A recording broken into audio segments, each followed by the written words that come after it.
Hey guys, I'm back with another video. And as promised, today we are doing resin earrings. They're pretty easy and simple, so check it out.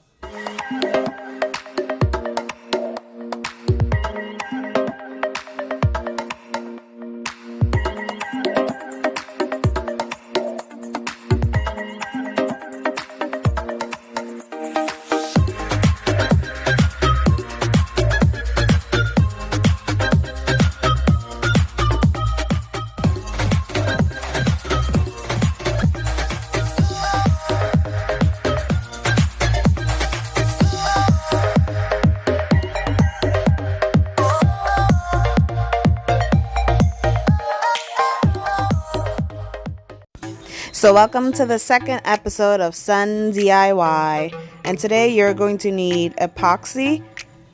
Well, there are two types. You're going to need the hardener and the general epoxy. And you're also going to need a cup to mix it in. You'll need some jewels that you want to add to your earrings. And I got these beads from Michael's. So you could get something like this to add to your earrings. You could get whatever you want. I just got these beads. You're going to need a tweezer to help you move the beads around. It just makes it a little bit easier. Or, let's see, I think you can also use maybe not Q-tips, toothpicks. And then you need the earring backs. So these I purchased from Amazon, or I think it was Etsy. So I purchased them in a lot from Etsy. And these, what do you call them? These triangle kind of shapes and circular shapes, I also purchased them from Etsy. And you're going to see how we use these later. So you're going to need two big ones to make this earring and two small ones. And these you could put them in any way that you want. I just chose to put them at the bottom. Later on we might use the triangles, but right now we're just going to focus on the circles so that they look like this.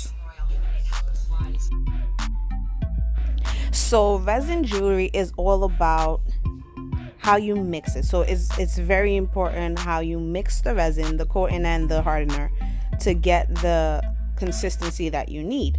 And then you can use your creativity to express that in how you want your earrings to look, right?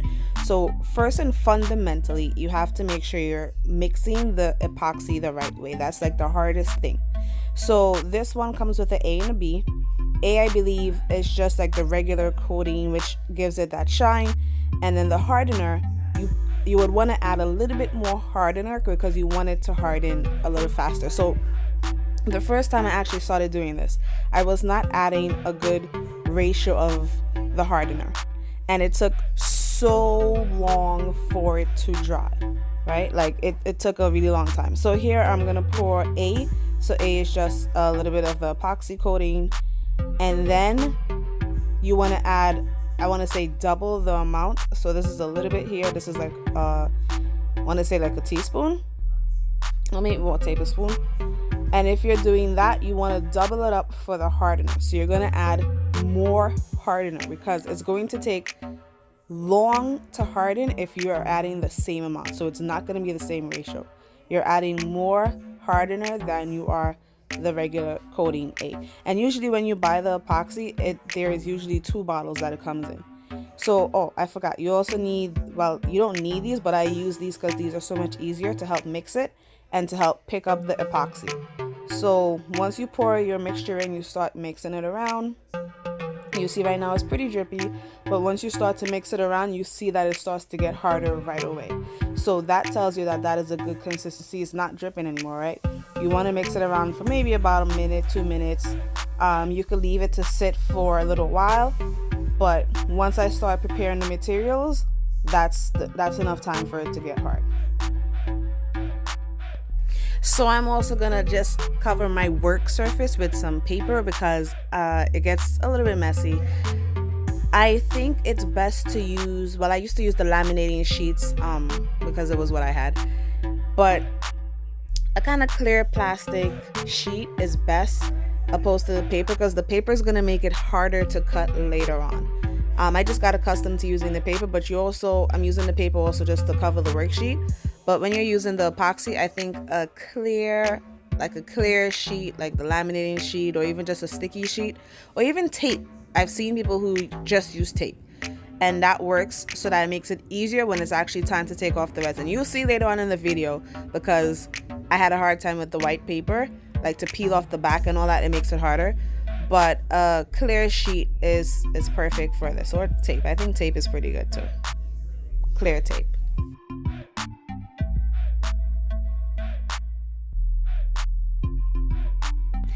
And now, because I don't want to be talking the whole time, I want you guys to see what's going on. I'm going to speed up the video.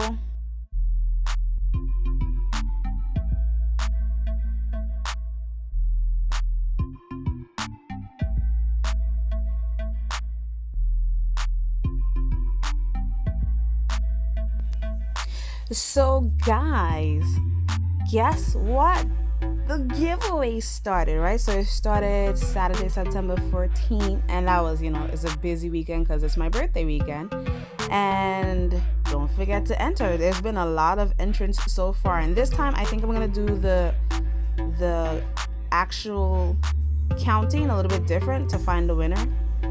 Before I used to randomize it on King Sumo, but this time I'm gonna find a fun way to do it. So make sure you enter and stay tuned to find out how we choose that winner. Also, don't forget to follow my blog at www.baddishandbrainy.com. Check me out on Facebook, check me out on Instagram, check me out on Twitter. It's a lot of places, but hey, I try to keep up posting. All right, so let's continue. So it's a lot of just like positioning things where you want it to be. So I'm moving the beads around. I did. And here's a bonus, guys, because I didn't want to just do earrings with the resin. There's so much you could do. I didn't want to waste the resin. So if you have a lot of little molds, I got this mold from Michaels.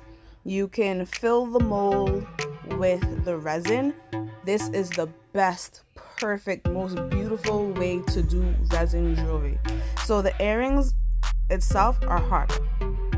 The mold does everything perfectly because it's silicone.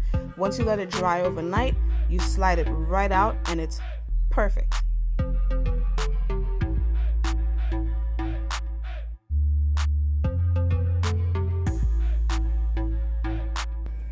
So next time we do resin jewelry, I'm going to show you an easy way to make the dry flowers. It is pretty easy. It just takes time. And here, hey, this is a new mold that I got, and it's all about the different signs. And I'm a Virgo. So I only made the Virgo one this time. And I added in different elements. Here I'm going to use some spray paint because I wanted to kind of have like a gold flicker. So I sprayed it into the cap, and now I'm going to get a toothpick, but I don't really think I have toothpicks. So I'm going to use the tweezers, or I could use what do you call this thing again? I keep forgetting. The dropper, yes. So you're going to use the dropper because it does a lot of different things, right? You could mix things around, you could pick things up, and this is going to help me to swirl it around, kind of like the toothpick effect. So it's probably a little bit hard to see. I'll bring it closer so you guys can see. I'm going to swirl the gold into there just so it has like a little glow, a gold flicker, and you'll see the end result after. So for this one, I want to keep the resin clear. I don't want to add any colors for it. That gets a little bit difficult. I could do that later on. But right now, I want it to be clear. So I'm just adding some gold flicker, right? Gold flicker. Gold confetti. So I cut the confetti into little pieces so that it could fit into the resin. Alrighty, so it dried overnight. And look how beautiful that is, guys. Look at this. It is so gorgeous. Alright, and now the only thing I need to do is to clean it up. So I'm going to get my X-Acto knife and cut around the edges where there's a little bit of extra resin left. And then all I need to do is to add a chain at the top where there's the hole, so I can make it into a necklace, or I could use the earring hooks and make it into an earring. But I want it as a necklace because it's Virgo, hey. And here's the diamond. So the diamond, I actually made another one off camera, and that one is a golden one. I will show you the end result later. And let's see what else. Oh, So to put the airing backs into the actual airing piece, you are going to need something hot. Like if you have a hot tool, that's perfect. If not, there is a technique where you could use, let's see. Oh, and this is what I was talking about. I'm sorry, I lost my train of thought. But this is where I was telling you that the paper stuck to the resin. So that's why it's best to use tape. But to put the airing backs in, just poke it in there with something hot and it's perfect. So this is the completed one that I did before.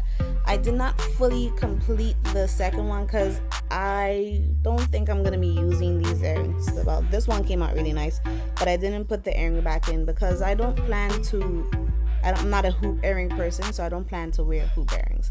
But I think I could find something else that I'm going to use it for, don't worry.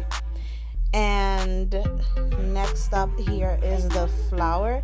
I really like this just as a decorative purpose, so I will be using this for decoration. You might see it in some other videos later down the line. And the flower came out really nice. I think it would be better if the flower was pushed more to the front. But the gold one, I really love the gold one. The gold one is my favorite. And last but not least, here is the one that I like the most. Look at this, guys. Here is the Virgo pendant. It looks so pretty. I will be wearing this. And look, the sunshine just like lighted up and just came right on it. It's like, yes, it opened up. I will be making more of these. You might find it in my shop. But the hoop earrings, I'm not going to make any more of those. But this one may be in my shop. So stay tuned, guys. Don't forget to like and subscribe. Bye. Sorry, guys. So next week, we're going to be making the confetti cannon that you see at the start of the video because I'm still in the birthday theme. So confetti cannons next week. Bye.